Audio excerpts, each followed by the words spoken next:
बिस्मिल्लाहिर्रहमानिर्रहीम। अस्सलाम वालेकुम। राजपूत एजुकेशनल पॉइंट में खुशामदीद। आई होप आप सब खैरियत से होंगे। हम इसी की तरह वीडियो का आगाज़ करेंगे छोटी सी दुआ के साथ। जितने भी लोग बीमार हैं, परेशान हैं, अल्लाह ताला उन सबकी बीमारी परेशानी को दूर फरमाएं, आमीन। आज की वीडियो में हम सीखेंगे एक्सरसाइज 20.7 का क्वेश्चन नंबर 14। 1 से लेके 13 तक क्वेश्चन जो है मैं प्रीवियस वीडियो में सिखा चुकी हूँ। डिस्क्रिप्शन में लिंक मौजूद है, चाहे तो आप वहाँ से देख सकते हैं। अच्छा जी, क्वेश्चन नंबर 14 है, the perimeter of an isosceles triangle is 36 centimetre. एक आइसोसेलेस ट्राइंगल, उसका पेरीमीटर दिया है 36 centimetre. The altitude to equal side of the triangle is 36 centimetre. अच्छा, ये इसका जो एल्टीट्यूड दिया है वो है 36 सेंटीमीटर। आपकी बुक में जो कि गलत है तो उसको काट कर आप 12 सेंटीमीटर लिख लीजिएगा। ठीक है, 36 की जगह 12 सेंटीमीटर लिखिएगा, मिस प्रिंटिंग हुई हुई है किताब में। Find the length of the 3 sides of the triangle. Triangle के जो 3 साइड्स हैं उनकी लेंथ मालूम करनी है। अच्छा जी, आइसोसेलेस ट्राइंगल की बात हो रही है तो हम सबसे पहले आइसोसेलेस ट्राइंगल बना लेंगे। ये मैंने यहाँ पर आइसोसेलेस ट्राइंगल बनाया। ठीक है, एक ट्राइंगल बनाया और उसको बीच में से इस तरह से हाफ कर दिया। ठीक है, तो आइसोसेलेस ट्राइंगल क्या होता है, जिसके एक साइड के उसके सामने वाला साइड जो है बराबर हो, मतलब दो अपोजिट साइड आमने सामने के जो है वो बराबर हो। तो यहाँ मैंने ये बराबर का निशान लगा दिया। ये दो इस तरह से, ये और ये एक दूसरे के बराबर है। आइसोसेलेस ट्राइंगल की बात हो रही है तो आइसोसेलेस ट्राइंगल ये वाला और ये वाला साइड बराबर है। और ये बीच में जो हमने इसको हाफ़ किया है ये इसका एल्टीट्यूड है। ठीक है, ये इसका एल्टीट्यूड जहाँ से हमने इसको हाफ़ किया है, एल्टीट्यूड है ये इसका। अच्छा, अब इस साइड को मैंने x का नाम दे दिया और ये वाले साइड को x का नाम दे दिया। क्यों? क्योंकि ये दोनों एक दूसरे के बराबर हैं, इसलिए इसको भी x बोला मैंने, इसको भी x बोला। ठीक। अच्छा, यहाँ से लेकर यहाँ तक जो है ये है y। ठीक है, ये वाला साइड x, ये वाला x, और ये जो नीचे ये बेस है ये मैंने इसको y कंसिडर कर लिया। ठीक है, यहाँ पर मैंने y कंसिडर कर लिया। अब देखिए यहाँ पर जब मैंने इसका ये एल्टीट्यूड बनाया तो ये दो ट्राइंगल बन गए। ठीक है, एक हिस्सा ये हो गया और एक हिस्सा ये हो गया। इसको मैंने y कंसिडर किया था तो इसका हाफ जो है वो क्या कहलाएगा, मतलब कि हाफ है तो y/2 लिखा मैंने। ठीक है, इसका मतलब है ये हाफ, y का हाफ y/2, और ये वाला हाफ भी y/2। y था इसलिए y/2 ये हाफ। ठीक है, और y है तो इसलिए मैंने यहाँ पर y लिख दिया, y/2, मतलब कि इस y का हाफ यहाँ पर आ गया और हाफ यहाँ पर आ गया। चलिए जी, अच्छा, पेरीमीटर की बात हो रही है तो पेरीमीटर का जो फार्मूला होता है, पेरीमीटर का फार्मूला होता है ट्राइंगल। पेरीमीटर होता क्या है, ट्राइंगल के तीनों साइड्स को ऐड कर दीजिए तो वो आपका पेरीमीटर होता है। तो ट्राइंगल के 3 साइड्स के जो नाम है वो क्या हैं, x और y। तो perimeter is equal to x plus y। इन तीनों को हम ऐड कर देंगे तो हमारे पास क्या आ जाएगा, पेरीमीटर। तो पेरीमीटर यहाँ पर जो है, पेरीमीटर हमें गिवन भी है क्वेश्चन में, जो कि 36 सेंटीमीटर है। 36 यहाँ पे ये लिखा, the perimeter of an isosceles triangle is 36 centimetre. Isosceles triangle का जो है वो पेरीमीटर उन्होंने कितना दिया है, 36 सेंटीमीटर। तो यहाँ पे पेरीमीटर की जगह मैंने 36 लिख दिया। ठीक है, x और x 2x हो गए और प्लस y। 36 2x को मैं यहाँ पर लेकर गई तो ये माइनस का 2x हो गया। ठीक है, y को मैंने यहीं पे छोड़ा तो 2x को जब मैं यहाँ लेके गई तो ये माइनस का 2x हो गया। तो y is equal to 36 minus 2x। तो मैंने इसको किस तरह से लिख दिया, y is equal to 36 minus 2x, और इसको नाम दे दिया इक्वेशन 1 का। इक्वेशन 1 का हमने इसको नाम दे दिया। अच्छा, यहाँ पर जो बेस है, एक ट्राइंगल की अगर बात करें हम तो ये जो बेस है, ये बेस किसके बराबर है, y/2 के। ये बेस है तो मैंने लिखा base is equal to y/2। ठीक है, y/2 के बराबर है ये बेस। और परपेंडिकुलर जो है वो हमारे पास गिवन है कितना, परपेंडिकुलर गिवन है हमारे पास 12। जो एल्टीट्यूड है, ये जो हमने ये लाइन जो ये बनाई थी, ये एल्टीट्यूड जिसे हम कह रहे हैं, ये एक ट्राइंगल की बात करें, ये राइट एंगल ट्राइंगल बन गया तो ये इसका परपेंडिकुलर हो गया। ठीक है, अब हम इस हाफ ट्राइंगल की बात कर रहे हैं तो ये जो है इसकी ये बेस है, ये हाइपोटेन्यूज है और ये परपेंडिकुलर। तो परपेंडिकुलर कितना हो गया, 12 सेंटीमीटर, जिसको इन्होंने जो है क्वेश्चन में गलत दिया था, 36 नहीं था 12 था। तो ये हमारे पास परपेंडिकुलर, इसको हम बोलेंगे परपेंडिकुलर। 12 सेंटीमीटर जो है वो परपेंडिकुलर हो गया। हम इस ट्राइंगल की बात करें तो देखिए राइट एंगल ट्राइंगल हो गया, तो इसमें ज़ाहिर सी बात है राइट एंगल ट्राइंगल के अंदर बेस, हाइपोटेन्यूज और परपेंडिकुलर की बात होगी। तो यहाँ पे बेस ये हो गया, हाइपोटेन्यूज x हो गया, और ये 12, ये जो ये सीधी लाइन है जो 90 डिग्री का एंगल बन रहा है जहाँ पर, ये हमारा हो गया परपेंडिकुलर। तो मैंने यहाँ पर लिख दिया परपेंडिकुलर इज इक्वल टू 12 और हाइपोटेन्यूज कितना हो गया, ये वाला जो हिस्सा है ये हाइपोटेन्यूज है, तो वो कितना है x। तो यहाँ पर मैंने लिख दिया x। राइट एंगल ट्राइंगल की बात हो रही है तो हम पाइथागोरस थ्योरम लगाएंगे। बेस हमारे पास है, परपेंडिकुलर भी है और हाइपोटेन्यूज हमारे पास x है। तो देखते हैं आगे क्या करना है। यूजिंग पाइथागोरस थ्योरम अप्लाई करेंगे। वो क्या होता है, base square plus perpendicular square is equal to hypotenuse square. ठीक है, ये फार्मूला होता है पाइथागोरस थ्योरम का, बचपन से पढ़ते आ रहे हैं। Base square plus perpendicular square is equal to hypotenuse square. तो बेस हमारे पास क्या है, y/2, तो y/2 स्क्वायर लगाया इसके ऊपर, प्लस परपेंडिकुलर का स्क्वायर, परपेंडिकुलर हमारे पास है 12 और इसका स्क्वायर लगाया क्योंकि यहाँ पे स्क्वायर है। हाइपोटेन्यूज है वो बराबर है x के और इसका स्क्वायर है तो इसके ऊपर स्क्वायर लगा दिया। चलिए जी, इसको हमने ओपन किया तो ये स्क्वायर इस पर भी अप्लाई होगा और ये इस पर भी अप्लाई होगा, तो ये हो जाएगा y² और 2 का स्क्वायर लेंगे तो वो हो जाएगा 4 प्लस 12 का स्क्वायर लेंगे तो वो 144 इज इक्वल टू x²। इसको हमने इक्वेशन 2 का नाम दे दिया, इक्वेशन 2 का नाम दे दिया। अब देखें, put y is equal to 36 minus 2x from equation 1 in equation 2।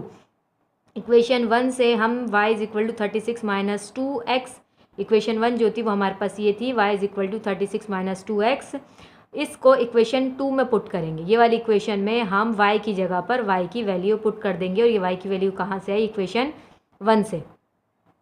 तो यहाँ पे मैंने लिखा 36 माइनस 2x, ये क्या हुआ, ये इक्वेशन 2 है। तो इक्वेशन 2 में y की जगह पर, ये y की जगह पर मैं क्या लिखूँगी, 36 माइनस 2x।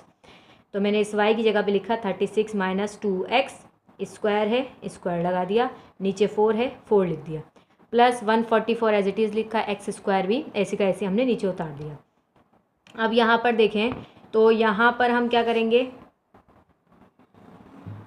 यहाँ पर देखिए 36 है माइनस 2x है, इन दोनों में से हम देखते हैं पहले कॉमन कुछ निकल सकता है। जी हाँ, कॉमन हम यहाँ से 2 ले सकते हैं। जब हम 2 कॉमन लेंगे यहाँ पर तो हमारे पास हो जाएगा 36 माइनस 2x में से सिर्फ इसकी बात हो रही है। ठीक है, सिर्फ इसमें से मैंने क्या कॉमन लिया, 2 कॉमन लिया। जब 2 कॉमन लिया मैंने तो यहाँ पर बचा 36 को 2 से डिवाइड किया तो आ गया 18, फिर माइनस का साइन, 2x को 2 से डिवाइड करेंगे तो फिर आ जाएगा x।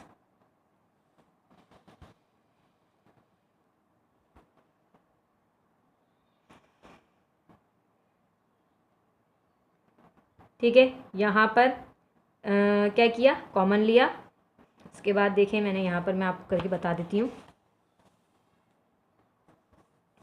ये 36 2 कॉमन लेने के बाद 36 डिवाइडेड बाय ये 2, 2 1 जा 2 और 2 1 जा 2, 1 बराबर में गया, 2 8 जा 16, आया क्या 18। 18 मैंने यहाँ लिखा, फिर माइनस का sign, 2x divided by 2, 2x divided by ये कॉमन जो लिया उससे हमने डिवाइड किया, 2 से 2 कैंसिल, बचा x। ठीक है, कॉमन लेने का जो तरीका था उसी तरीके से करेंगे। यहाँ पर x आ गया। अच्छा जी, और स्क्वायर यहाँ पर लगा हुआ था तो हम यहाँ पर होल स्क्वायर लगाएंगे। ठीक है, स्क्वायर, क्योंकि हमने इसको तो हाथ ही लगाया, इसको तो छेड़ा ही नहीं है ना हमने। ठीक है, हमने सिर्फ यहाँ पे कॉमन लिया तो ये स्क्वायर अपनी प्लेस पर ही है, तो होल स्क्वायर हम यहाँ पर लगा देंगे।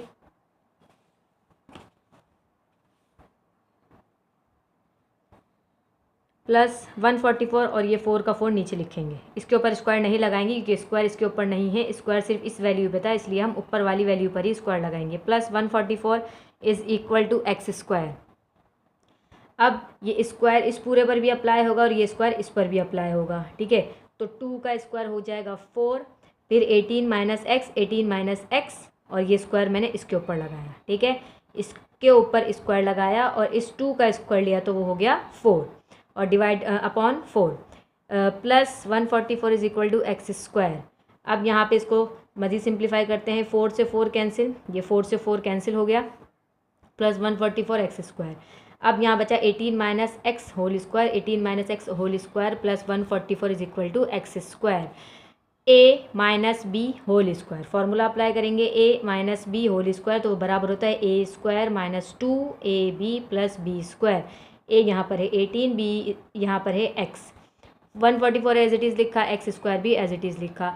अच्छा जी, इसको स्क्वायर किया, 18 का स्क्वायर होता है 324, इन सबको आपस में मल्टीप्लाई किया तो आ गया 36x प्लस का x² plus 144 is equal to x²। 324 ये प्लस का 144 है, अरेंज करेंगे 144 इधर ही लिखा, माइनस में नहीं होगा, क्यों? क्योंकि इज़ इक्वल टू की जो ये लेफ़्ट हैंड साइड पर है इसको हमने लेफ़्ट हैंड साइड पर ही रखा है, हमने इसको राइट हैंड साइड पर शिफ्ट नहीं किया, इसलिए इसका साइन चेंज नहीं होगा। हम सिर्फ इसको अरेंज कर रहे हैं, जगह उसकी चेंज नहीं कर रहे, सिर्फ अरेंज कर रहे हैं, कांस्टेंट नंबर को एक साथ लिख रहे हैं। 324 प्लस 144, अच्छा जी, माइनस का 36x है, यहीं पे लिखा, और फिर लिखा हमने ये प्लस का एक्स स्क्वायर। अब यहाँ पे ये एक्स स्क्वायर है, अब मैं इसको यहाँ पर लेकर जाऊँगी तो ये माइनस का एक्स स्क्वायर, अच्छा ये वाला प्लस का एक्स स्क्वायर ये वाला है, इसकी हमने प्लेस चेंज नहीं की, सिर्फ अरेंज किया इसको। और एक्स स्क्वायर जब मैं यहाँ पर इसकी प्लेस को चेंज करूँगी इज़ इक्वल टू के राइट हैंड साइड पर है, लेफ्ट हैंड साइड पर लेकर जाऊँगी तो ये प्लस का माइनस में हो जाएगा, तो ये माइनस एक्स स्क्वायर हो गया, और ये बराबर हो गया किसके? 0 के। तो अब प्लस का एक्स स्क्वायर माइनस का एक्स स्क्वायर कैंसिल आउट हो गया, और 324 प्लस 144 यहाँ हो गया 468 के बराबर, माइनस का 36x माइनस का 36x लिखा इज़ इक्वल टू 0, ठीक। अच्छा, अब यहाँ पे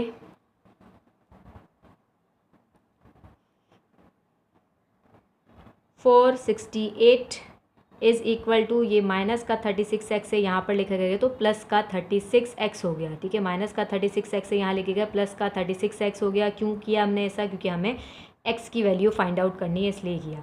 अब देखें 36x है, x हम यहीं पे छोड़ेंगे, ठीक है, x हमने यहीं पे छोड़ा, इस 36 को मैं इसके नीचे ले आया, 468 के नीचे 36 को ले आई मैं, ताकि हमें x मालूम हो जाए। तो x हमने यहीं पे छोड़ा, इसको हमने डिवाइड किया तो हमारे पास आया 13 सेंटीमीटर। तो x की जो एक लेंथ आ गई वो कितनी आ गई? 13 सेंटीमीटर। इसको डिवाइड करेंगे तो हमारे पास x की वैल्यू आ जाएगी। अच्छा जी, अब हम लिखेंगे put x is equal to 13। जो हमने 13x की वैल्यू फाइंड आउट की है तो हम इसको इक्वेशन 1 में पुट करेंगे। तो put x is equal to 13 in equation 1। Equation 1 क्या थी हमारे पास? y is equal to 36 minus 2x। तो y is equal to 36 minus 2 की जगह 2, x की जगह 13। 36 मल्टीप्लाई किया, 13 2 ज़ा 26, और 36 minus 26 is equal to 10 centimetre. तो y हमारे पास आ गया 10 सेंटीमीटर। फाइनल हम आंसर क्या लिखेंगे? The length of 3 sides are x is equal to 13 centimetre, x is equal to 13 centimetre. देखिए x की एक वैल्यू आई थी जो कि 13 सेंटीमीटर थी। जब हमने आइसोसेल्स ट्राइंगल बनाया था तो हमने बोला था ना कि इसके आमने सामने वाले जो साइड्स है वो आपस में बराबर हैं। जो एक साइड x के बराबर था उसके सामने वाला भी x के बराबर था। तो x की वैल्यू हमारे पास 13 आई है, तो जाहिर सी बात है दूसरा साइड जो है बराबर है वो भी 13 ही होगा। तो इसलिए हमने 2 मरतबा इसको लिख दिया, x इज़ इक्वल टू 13 पहला साइड, दूसरा side x is equal to 13 centimetre, and third जो आया था वो क्या आया है? 10 सेंटीमीटर।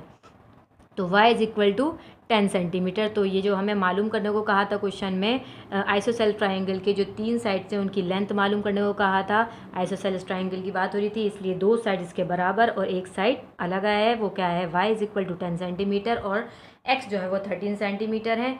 तो ये हमारे पास आंसर आ गया इसका। क्वेश्चन नंबर ये था 14। आई होप आपको समझ आएगा, बहुत आसान क्वेश्चन है ये। और बस इसका जो एक सवाल रह गया है वो हम इंशाल्लाह नेक्स्ट वीडियो में करेंगे। वीडियो पसंद आए तो लाइक करें, शेयर करें, चैनल को सब्सक्राइब करें। मिलते हैं नेक्स्ट वीडियो में। टेक केयर एंड अल्लाह हाफिज़।